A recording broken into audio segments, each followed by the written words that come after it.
Every time you speak about your next move, your energy leaks. Every detail you share becomes fuel for someone else's doubt, envy, or sabotage. Power fades when it's exposed too early. Master the art of silence, because when you keep your life private, your progress multiplies. Speak less, move more. Let your results whisper what your words used to scream. Protect your peace by guarding your story. That's where your strength begins. In a few moments, I will teach you how to protect your peace by keeping your plans and progress private. The more you share, the less you build. You may think that speaking your plans out loud gives them power, that by telling others you anchor yourself to action. But has it truly worked? Or have you noticed that the more you talk about what you're going to do, the less you actually do? There's a silent strength in holding your ambition close. When you speak too soon, you invite opinions, resistance, and the temptation to feel satisfied by mere intention. Words become a substitute for action. Approval becomes a trap. And suddenly, you're performing your life instead of building it. A seed does not speak as it pushes through the soil. It grows in silence, and the world sees the result when it breaks the surface. You are no different. Your goals don't require applause. They require grit, consistency, and privacy. So hold your vision in quiet confidence. Protect it like a fire in the wind. Let people see the results, not the rehearsal. Ask yourself, do you want recognition for planning or victory from execution? Imagine you're sculpting a masterpiece, every stroke, every curve, done alone in the quiet. Now imagine stopping every 5 minutes to show someone your progress. You'd lose the rhythm, the magic, the momentum. That's what you do when you speak too much too soon. Guard your plans, build in silence, let the world witness your results. Then they'll know what you were working on all along. Every time you explain, you invite doubt. You may believe that sharing your plans earns you support, but what often follows is not encouragement. It's skepticism, warnings, and doubt disguised. People do not doubt you because they know your path. They doubt you because they can't see your vision. And every time you explain yourself, you dilute your own belief. You begin to question your direction. You start rearranging your dream to make it palatable. The more you tailor your vision to others, the less it fits your soul. You don't need permission to chase what's burning inside you. You need resolve. And resolve grows in solitude, not under the weight of constant justification. You aren't weak for wanting approval. It's natural, but it's dangerous because it's addictive. And soon, you'll confuse nods for progress and likes for milestones. So the next time someone asks what you're building, smile, nod, and say, "You'll see soon." Ask yourself this: if no one approved, would you still pursue it? Imagine a man building a boat in his backyard. People pass by, they laugh. They don't see water nearby, so they assume he's wasting time. But one day he wheels it to the river, sails into the horizon, and everyone watches, silent and stunned. That could be you if you keep rowing in silence. You owe no explanations, only execution. Silence builds pressure, and pressure builds power. There is power in tension, not the kind that explodes, but the kind that builds. Like steam inside a sealed engine, like a bow drawn before release. When you keep your vision to yourself, it builds pressure. Discipline forms. The desire to act increases. And when you finally move, you do it with force, unapologetic, focused, and fierce. But speak too soon, and the pressure leaks. You feel like you've already achieved something just by saying it. You trick your mind into thinking talking is doing, and you rob yourself of that full force momentum. The great achievers of history understood this. They didn't need to announce their plans. They worked, then arrived. Their silence was not secrecy, it was strategy. Are you building pressure, or are you letting it escape through your mouth? Imagine a spring tightly wound, held back, not because it's afraid, but because it's preparing. That's your energy when you stay quiet, coiled, ready, precise. Let the silence work in your favor. Let it be the tension before your triumph. You must learn to withstand the unknown one. Of the hardest lessons in life is this: not everything you start will be understood, especially in the beginning. When you share your early steps, you invite early judgment, and judgment often kills momentum. If your vision is young, it is fragile. Just like a plant in its first days of life, it needs warmth, water, and above all, protection. You must learn to build without being seen, to walk without needing witnesses, to act without applause. You're not hiding, you're fortifying. People will ask, "What are you doing? Where are you going? Why are you changing?" And it will tempt you to answer. But understand, your progress is not a performance, it's a process. When you can move forward without needing the world's nod, you've crossed into mastery. Imagine you're baking bread from scratch. The dough rises in darkness. It takes time. Opening the oven too soon ruins it. Your life is no different. Let it rise, undisturbed. You don't owe updates, you owe results. Let your silence be a mirror. The quieter you become, the louder the world begins to notice. Not with applause, but with discomfort. Not because you're begging for attention, but because your stillness makes others face the chaos they've been avoiding. Your silence, calm, focused, disciplined, isn't passive. It's powerful. It stirs something in others, not always admiration, often unease. Because when someone sees a person grounded, undistracted, walking forward without explanation or announcement, it forces a question they'd rather not face. What am I doing with my time? This is the tension your quiet presence creates. You don't even have to speak for it to echo. You show up, do your work, stay on your path, and without meaning to, you shine a light on everything they're not doing, so they react, not to you, but to the reflection they can't ignore. Your discipline becomes a spotlight. Your restraint becomes a contrast. And for many, it's easier to question you than confront themselves. They'll prod, they'll gossip, they'll joke, anything to make you break your silence and explain yourself. Because if you speak, maybe they'll feel justified in their noise. But if you stay silent, if you keep building in peace, then their excuses collapse under the weight of your consistency. Understand this deeply. People are rarely reacting to your truth. They're reacting to the way your truth threatens the lie they're living. So stop wondering why they doubt you. It's not your responsibility to fix their discomfort. You're not their mirror. You're your own mission. Your silence is not a void. It is structure, intention, and discipline forged over time. And it is not your job to narrate your effort for those unwilling to walk their own path. Let them wonder. Let them speculate. Let them talk. None of it matters. Because you are not here to be understood, you are here to build. Visualize yourself climbing a cold, brutal mountain. No crowd, no cameras, just you, the wind, and the next step. It's hard, it's lonely, but it's real. And when you finally reach the peak, exhausted but triumphant, what the world sees is only the silhouette. They didn't see the struggle, they didn't feel the chill. But the peak belongs to you, not because of what you said, but because of what you endured. This is the power of quiet. It doesn't ask to be seen. It demands to be respected. The ones who build in silence leave behind monuments that need no explanation. You don't have to raise your voice to make an impact. When your life is proof, silence becomes a legacy. So stay the course. Keep your focus. Let your silence speak, and let it speak loudly. Every voice you hear competes with your own. There was a time when your thoughts felt like still water, pure, undisturbed, and unmistakably your own. Your goals lived quietly within you, untouched by judgment, unswayed by fear.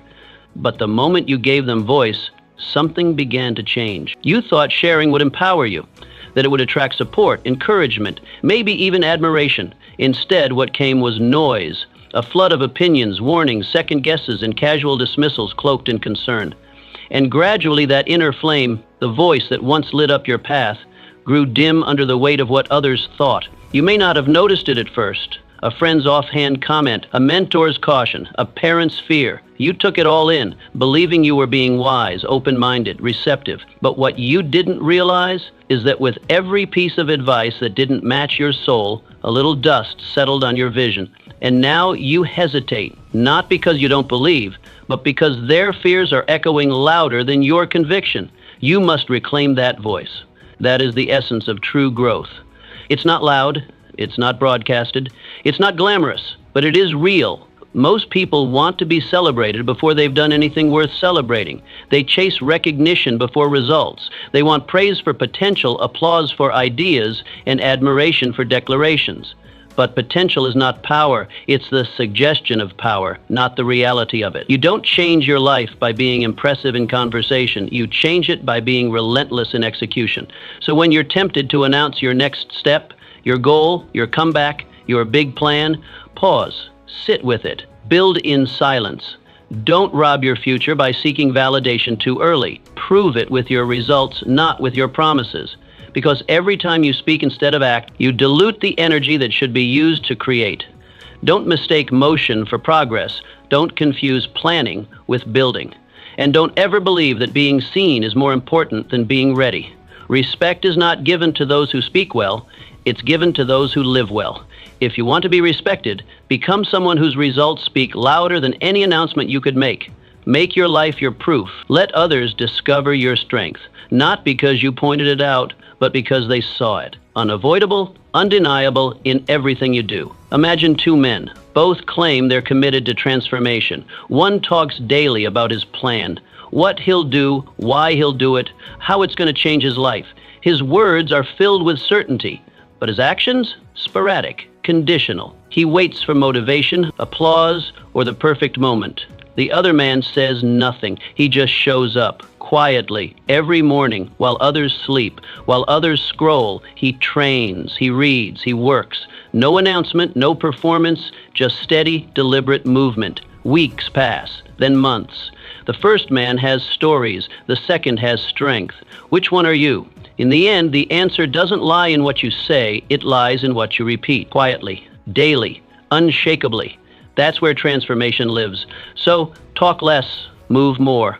Make silence your partner and discipline your guide, because when the world finally sees what you've become, it won't be because you told them. It'll be because you gave them no choice but to notice. Confidence that needs approval is not confidence. You say you believe in yourself. But the moment a new idea sparks, a new plan forms, the first thing you do is speak it aloud, hoping someone nods, hoping someone smiles, hoping they say, yes, you can. You don't realize it, but in those moments, you're not affirming your belief, you're borrowing it. You're reaching outward, looking for permission, for agreement, for applause. And yet, true confidence roots. It stands alone, quietly, firmly, without needing to be echoed. There is a subtle trap hidden in constant sharing. You think you're being open, transparent, accountable, but more often, you're asking the world to vote on your worth. You're holding your vision out like a paper in the wind, whispering, this is what I plan to do. What do you think? And if they hesitate, you hesitate. If they question, you flinch. Their doubt becomes your doubt. Their pause becomes your paralysis. This is not belief, it's bargaining. You're negotiating your destiny, piece by piece, with people who were never meant to be part of the contract. And here's the harsh truth. Confidence that depends on applause isn't confidence. It's dependency, dressed in the language of dreams. It's fragile. It breaks easily, because every cheer can turn into a chuckle. Every "you got this" can become "I told you so." When you constantly tie your courage to other people's voices, your strength becomes a puppet dancing or slumping, depending on whether the crowd claps. So what do you do instead? You build quietly. You protect your fire. You don't owe the world the early chapters. You don't have to explain the plot before the story is finished. Let them wonder. Let them guess. Let them stay distracted while you work in silence. Because when the foundation is deep enough, when the roots have gripped something unshakable, then and only then will the world see what you've known all along.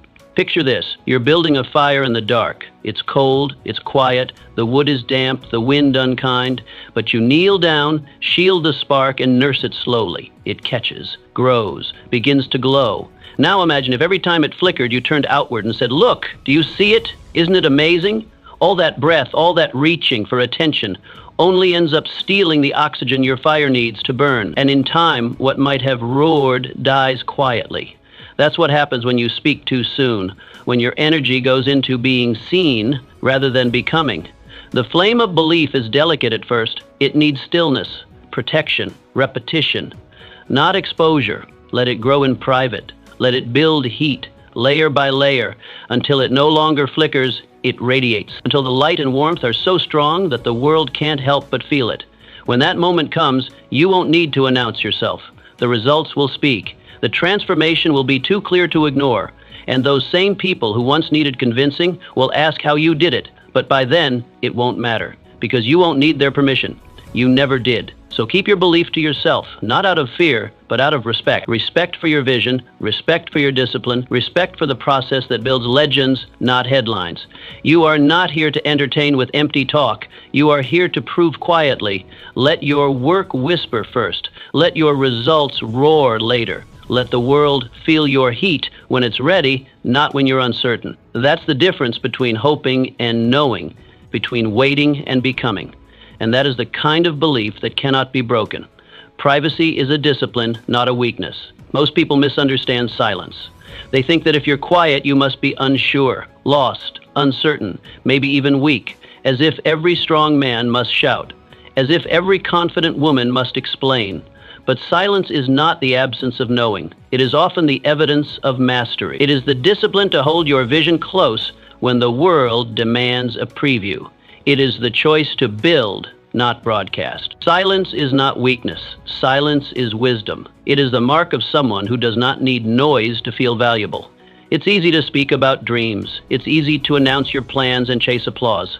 But to sit with your ambition, to let it grow, shape, and mold you in the quiet, requires a kind of strength that few possess. Most want their effort seen before it's complete. They want validation as they move, not after. But the strongest transformation always begins in privacy, not performance. Privacy is not about secrecy, it's about clarity. When you keep your process sacred, you give yourself room to think without echo. You remove the external noise that clouds your internal compass. You make space to fail without shame, to adjust without pressure, and to grow without distraction. That silence, that solitude, becomes a forge where your rough ideas are heated, hammered, sharpened, until they are no longer ideas, but instruments of execution. Ask yourself this, honestly. Are you seeking growth, or are you chasing attention? There's a difference. Growth is quiet. It's ugly. It's filled with missteps, late nights, and uncomfortable reflection. Attention is loud. It's polished and posed and shared for approval. If you're addicted to attention, you'll rush the process. You'll try to look finished before you've done the real work, and in doing so, you'll trade depth for decoration. Imagine a blacksmith learning to forge a sword. In public, every slip of the hand is magnified. Every uneven edge is mocked. The crowd watches not to support, but to critique. The pressure makes it hard to breathe, let alone focus. But in private, in a quiet forge, free from the glare of others, the blacksmith can fail without fear. He can try again and again. He can burn his hands, dull the blade, break it in two, and learn. Until one day he holds something not just sharp, but true. A blade that gleams because it was crafted with patience, not performance. This is the forge you must choose, not the one with an audience, but the one with freedom, because freedom is found in silence, in keeping your vision to yourself until it's strong enough to survive judgment. You don't owe the world your process. You don't have to prove you're trying. The results will tell that story for you when the time is right. Let your silence be your sanctuary, not your prison. Let it be the place where your focus sharpens, where your ambition matures. Don't let the world rush you into proving something you're still learning. Protect your vision like a flame in the wind. Shield it, feed it, give it time, because one day that small, quiet flame will become a fire no one can ignore. There is power in the man who walks forward without explaining. There is power in the woman who keeps her plans close until they're complete. That power isn't loud, but it lasts. It builds quietly until it becomes undeniable. So next time someone mistakes your silence for fear, smile. Let them think what they will. You are not hiding, you are refining. And when you're ready, you won't have to say a word, because your life will say it all. Not everyone deserves a front row seat. You've been generous, maybe too generous. You've opened the doors to your soul, laid your plans out like blueprints, bared your struggles like open wounds. You've spoken of your hopes with full-hearted sincerity, trusting that others would treat them with care. And some did, but not all, because not everyone who listens is there to support. Some sit in silence, nodding while secretly hoping you fail. Not out of hatred, but because your progress makes them uncomfortable. Your movement highlights their stagnation. Your courage exposes their excuses. There are people who collect your words like weapons, waiting to use them when you're most vulnerable. People who pretend to cheer but are quick to whisper doubts behind your back. People who simply cannot comprehend what you're building because they've never tried to build anything themselves. And yet, you've let them in, into the inner chamber of your life, the sacred space where visions take form, where identity is sculpted. You've allowed them to linger in that space with muddy feet and noisy opinions, hoping that your openness would be met with understanding. But here is a hard truth. Not everyone deserves access to your inner world, not because they're evil, but because they're unqualified. They haven't earned the right to hold your plans, let alone judge them. And every time you explain yourself to someone who doesn't have the eyes to see or the heart to care, you lose a little power. You dilute the sacred energy that should be fueling your action, not defending your intent. The more you speak, the more you scatter that energy. You begin to rewrite your ideas based on reactions. You start to question your direction because someone frowned, You let the wrong people enter the theater of your mind and critique a play that's still being written. Their voices become background noise that blurs your vision. Their doubts become internal whispers that make you hesitate. You must learn to be selective, not out of fear, but out of deep respect for what you're becoming. Silence is not secrecy, it is strategy. Privacy is not withdrawal, it is wisdom. When you hold your mission close, you protect its roots. You give yourself the space to nurture it, refine it, strengthen it before it is tested by the outside world. Imagine you're planting a rare seed, something ancient and powerful, something that takes years to bloom. Would you let just anyone walk through that garden? Would you let strangers handle the soil, step on the shoots, laugh when the progress seems slow? Of course not. You would fence it in. You would water it quietly. You would watch over it with care. And you would wait, patiently, protectively, until the day it breaks through the earth with undeniable strength. Your dreams are that seed. They need protection. They need solitude. They don't need validation before they grow. They need commitment. And your job is not to convince the world that what you're doing is worthy. Your job is to do it, to stay rooted in your process and let the results be the loudest thing you ever say. This doesn't mean you isolate. It means you curate. You choose your audience with the same discernment an artist uses to reveal their masterpiece. You don't hang sketches in the street. You wait until the painting is complete. Then, and only then, do you show it to those who will appreciate its depth. Not everyone will, and that's fine, because your life is not a public show. It is a sacred journey. Every time you keep something for yourself, you are not withholding. You are protecting. You are honoring the silence in which transformation thrives. You are giving yourself the gift of undisturbed growth. You are saying to the world, I am not here for applause. I am here to become. So speak less, not because you are hiding, but because you are focused. Build in silence. Water your roots. Let the soil of your discipline grow deep before anyone sees the bloom, and when the time comes, when your tree stands tall, full of fruit, unshakable, then let them see, not to prove, but simply because the work now speaks for itself. Choose your audience wisely. Not everyone is meant to walk with you. Not everyone is equipped to hear your truth and still protect your peace. Keep your inner world sacred. Let it be yours. Let it be strong. Let it be ready before you open the gates. Because your life was never meant to be a stage. It was always meant to be a sanctuary. The more you speak, you don't lose momentum in one loud crash. You lose it in whispers, in casual conversations, in innocent disclosures, in small, unguarded moments when you speak of your ambition instead of acting on it. It doesn't feel like much at first. You tell a friend about your plan. You explain your goal to a colleague. You share a future vision in the spirit of excitement. But with each word, something subtle shifts. A little confidence slips out. A bit of urgency dissolves. And without realizing it, you've begun to let your energy leak, one drop at a time. You think the danger lies in failure, in resistance, in the difficulty of the climb. But more often it lies in leakage. Momentum rarely disappears in a single blow. It erodes. And the erosion often begins the moment you speak too much, too soon. What was once a burning engine of intent slowly becomes steam, released before it could push the wheels forward. Words, when used carelessly, become escape hatches. They let out the pressure you should have kept inside. They give you an illusion of progress, a feeling of motion, a premature reward.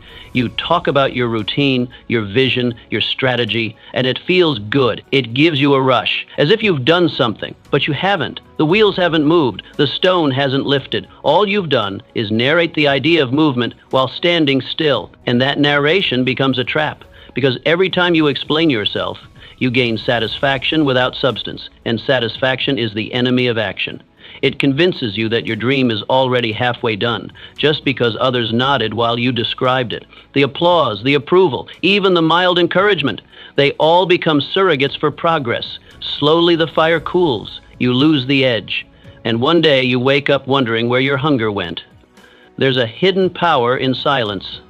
Not secrecy born of fear, but privacy born of strength.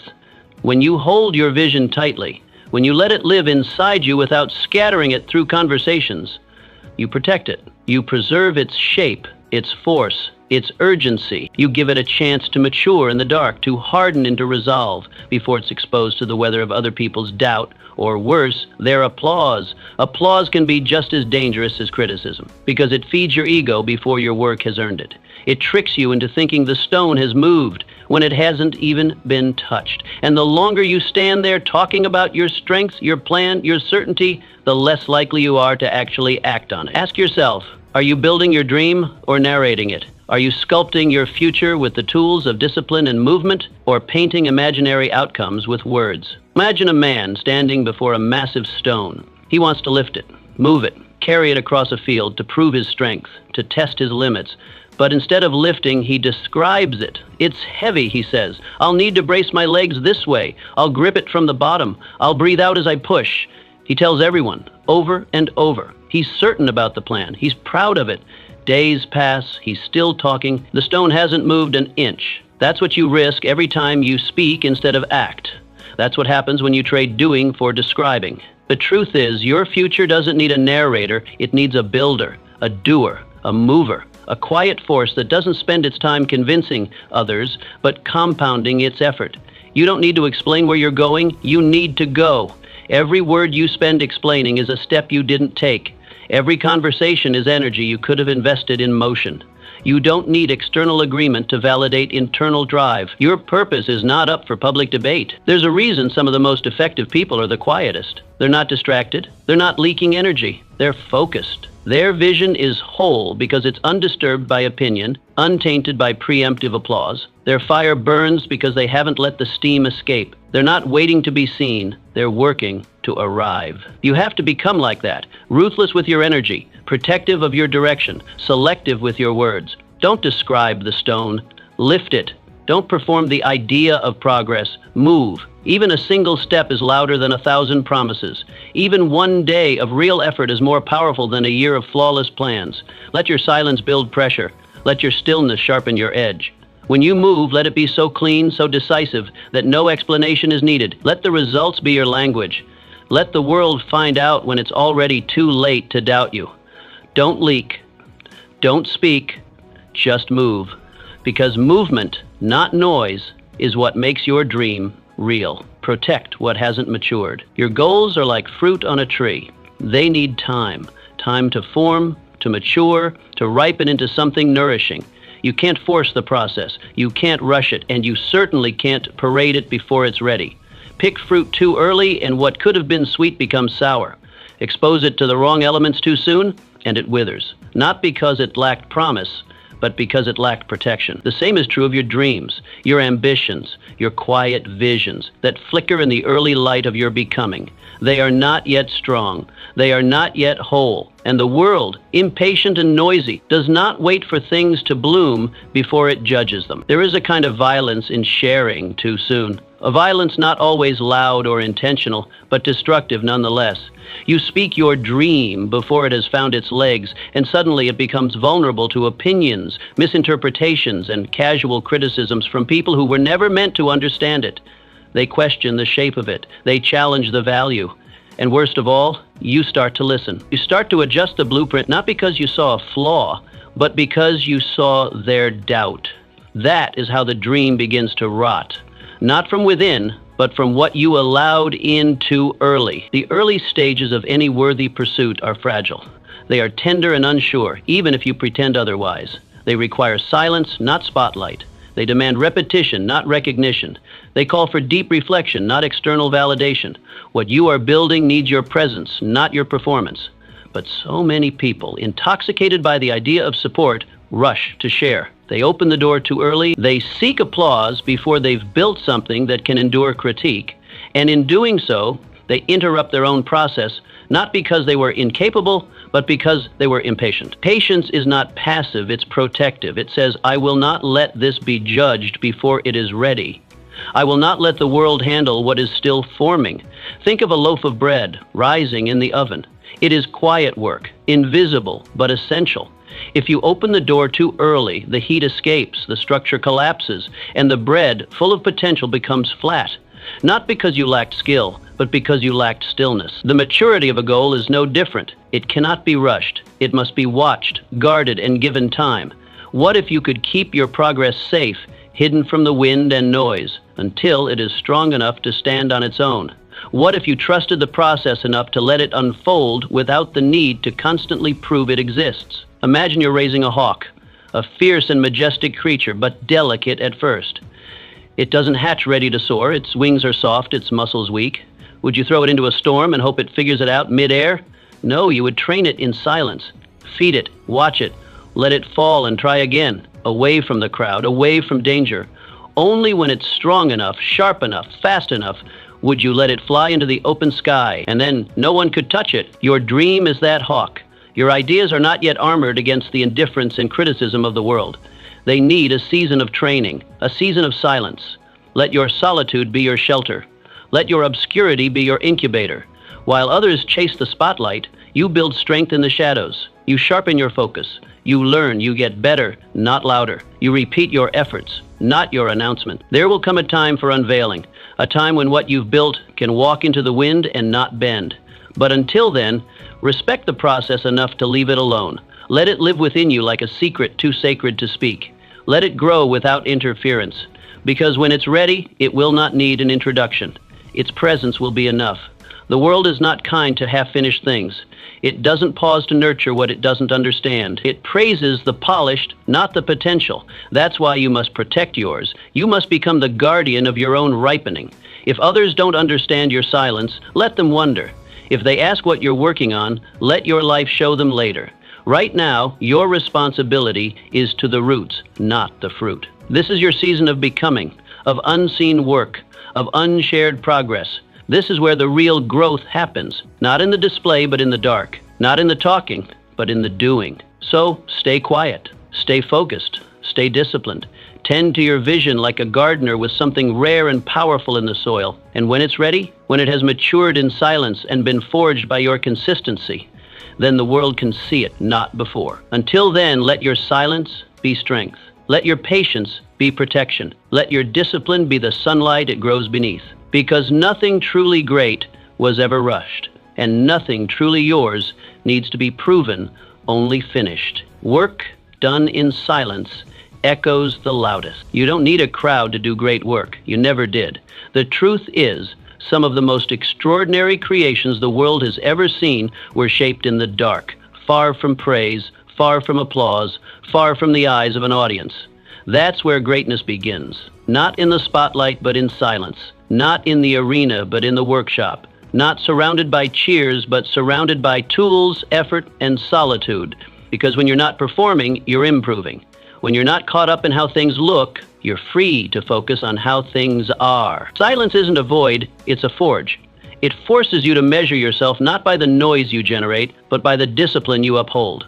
Without the pressure to entertain, you become free to elevate. Without the burden of being seen, you're free to become someone worth seeing. That's the paradox of mastery. It grows best in places no one thinks to look. The man who works in silence has an invisible advantage. He is underestimated, so he moves without interference. He is undistracted, so his focus is razor sharp. He is unnoticed until his work is so refined, so undeniable that the world can't help but take notice. By then, it's too late for the critics, too late for the doubters, because his craft speaks for him, and it speaks louder than any introduction ever could. You don't need to announce your greatness. Let your results walk into the room before you do. Let them shake the ground gently. Let them command attention without demanding it.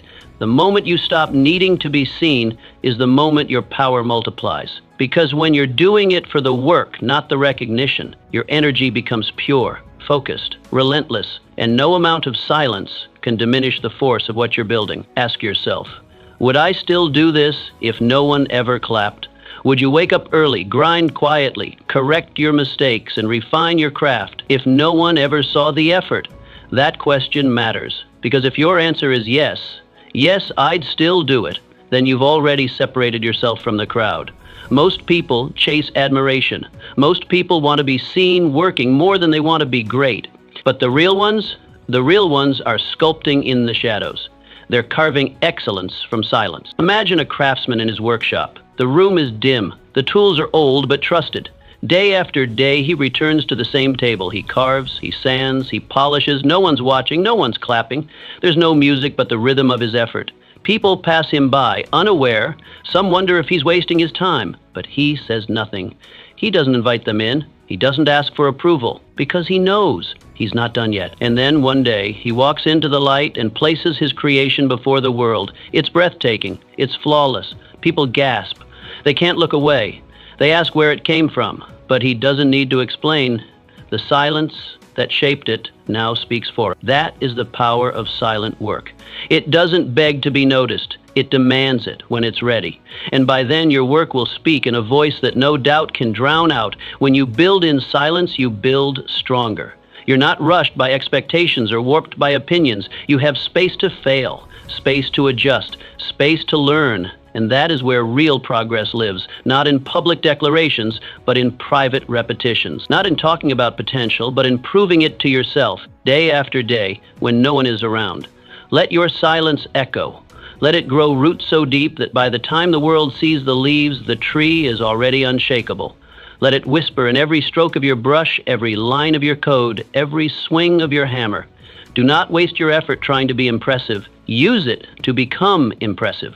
Because silence is not a sign of weakness. It's a sign of work in motion. It's the hush before the masterpiece, the stillness before the storm.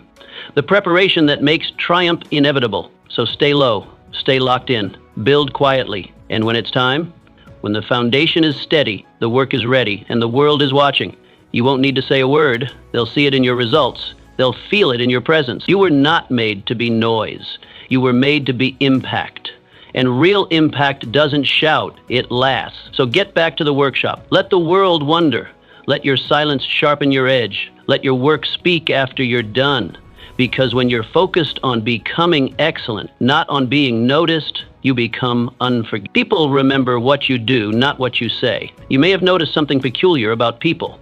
Their memories are selective. They may nod when you speak. They may applaud your passion. They may even encourage your vision. But give it time, and they'll forget what you said. They always do. Words, no matter how eloquent or loud, eventually fade. What they don't forget, what burns itself into their memory, is what you did, what you built, what you became. You can spend your days telling the world about your ambitions. You can explain your vision in a dozen different ways. You can talk about your plans, your drive, your discipline. You can fill the air with the sound of potential. But if those words aren't matched with action, real, visible, measurable action, they dissolve into dust. Like smoke in the wind, they vanish, because the world doesn't run on promises. It runs on proof. What endures, what truly lasts, is not the speech, but the structure, not the intention, but the impact.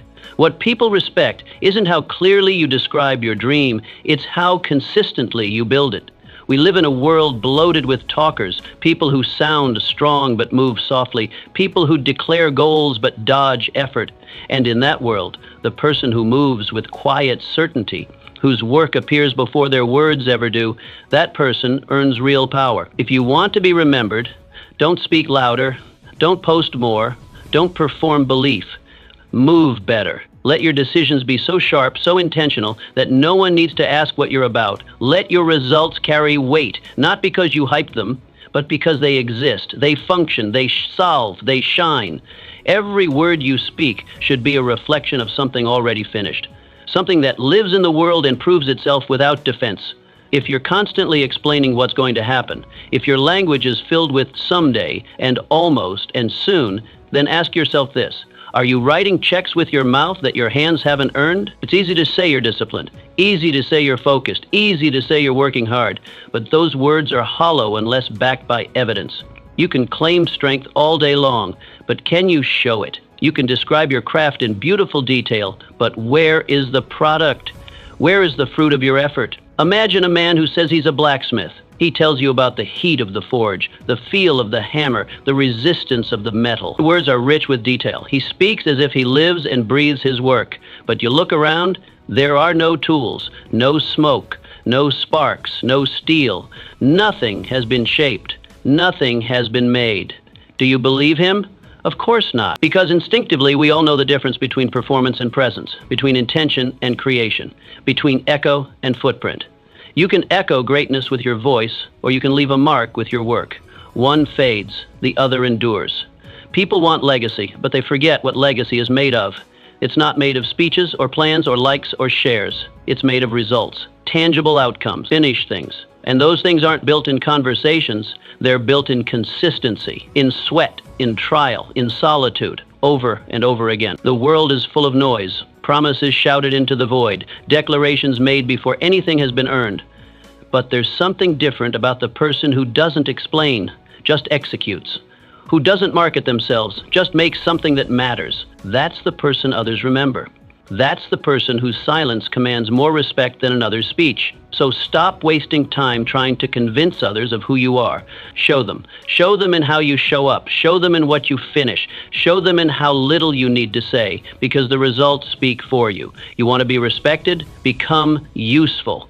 Become undeniable. Become the person who doesn't need a spotlight, because their presence is enough. Let your results walk into the room before you do. Let your work speak so clearly that even your enemies can't argue with it. And when someone brings up your name, let there be proof attached to it. Not vague potential, not half-executed dreams, but real footprints, a real trail of value that stands even when you're not in the room to defend it.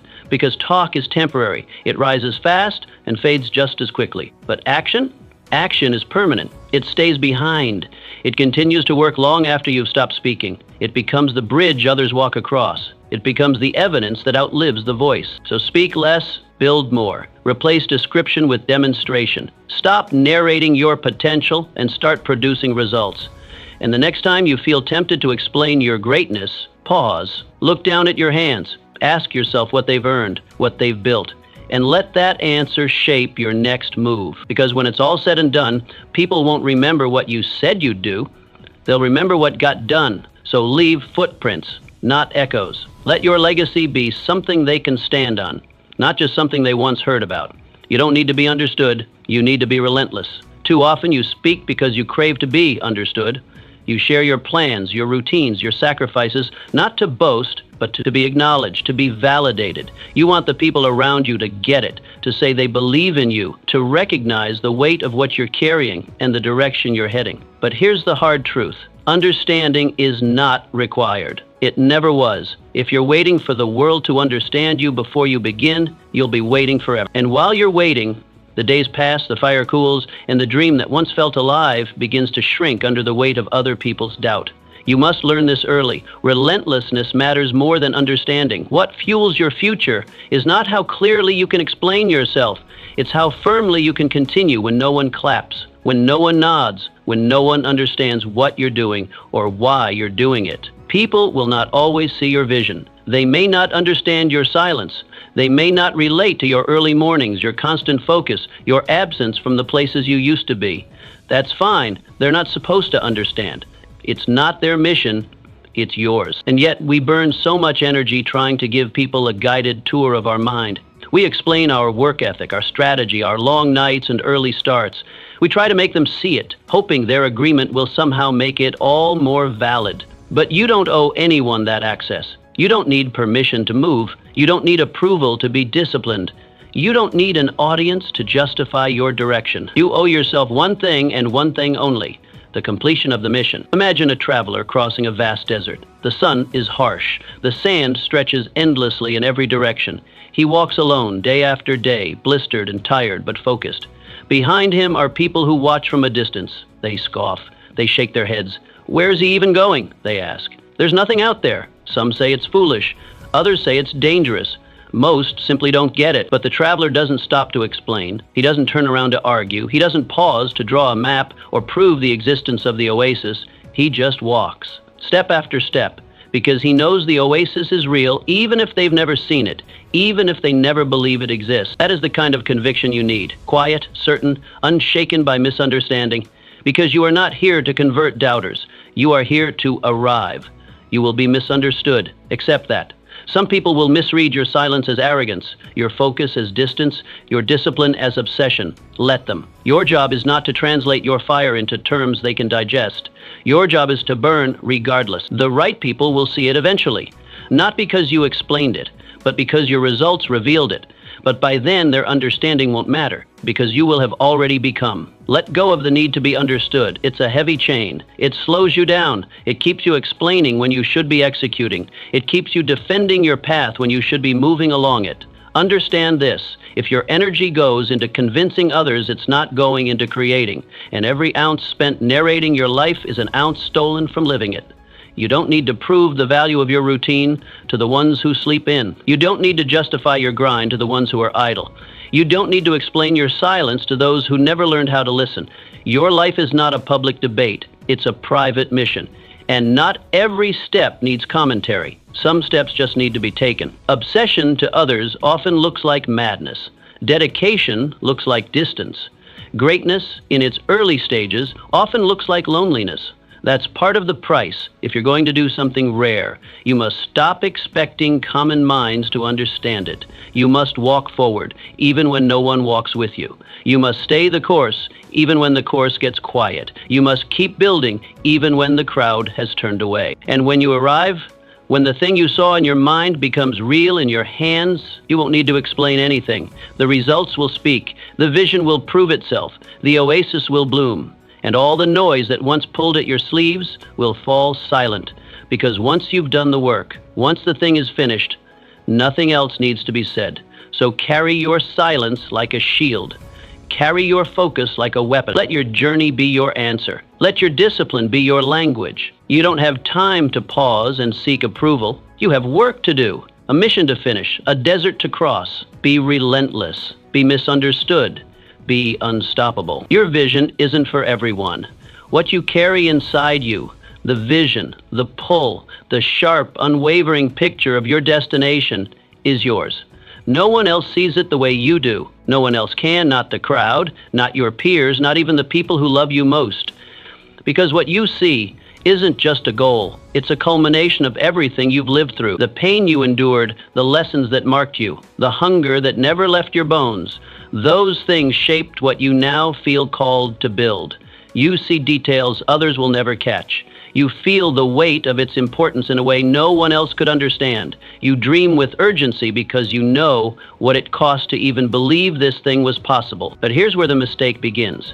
You speak that vision aloud. You offer it up like a gift, hoping others will treat it with the same reverence. You assume they'll see it clearly, feel its magnitude, sense its inevitability.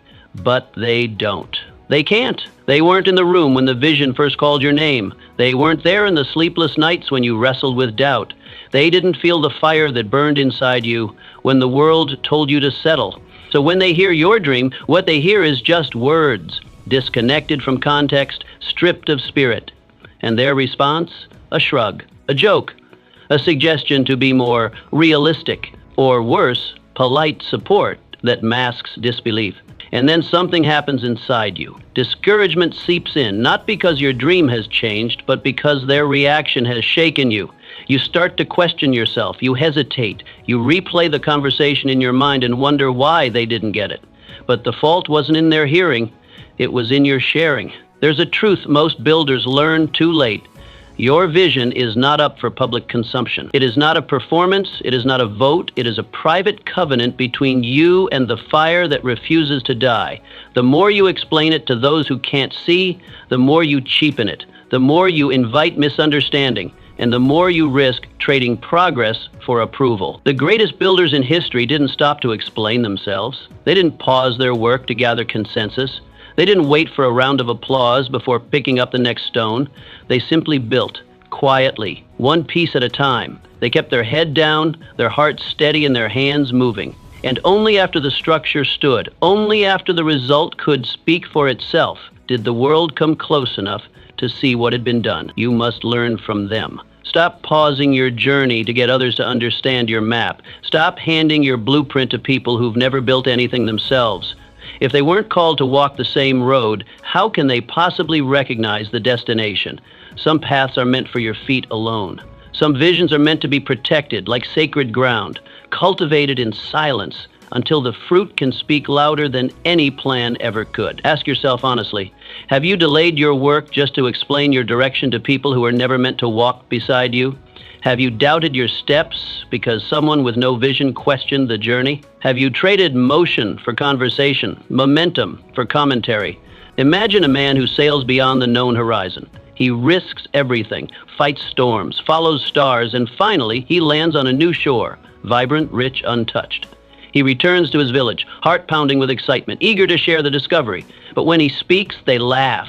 They've never seen such a place, so they assume it cannot exist. There's nothing beyond the sea, they say. Everyone knows that. And in that moment, the man must choose.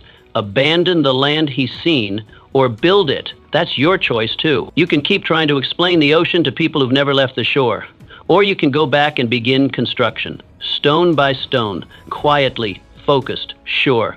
Because the truth is, your work will always be more persuasive than your words. Your discipline will say more than your declarations, and your results will become the loudest proof you ever offer. Stop explaining, start building. Not because you're trying to prove something, but because you are born to construct something only you can see. Let the bystanders remain confused. That's what bystanders do.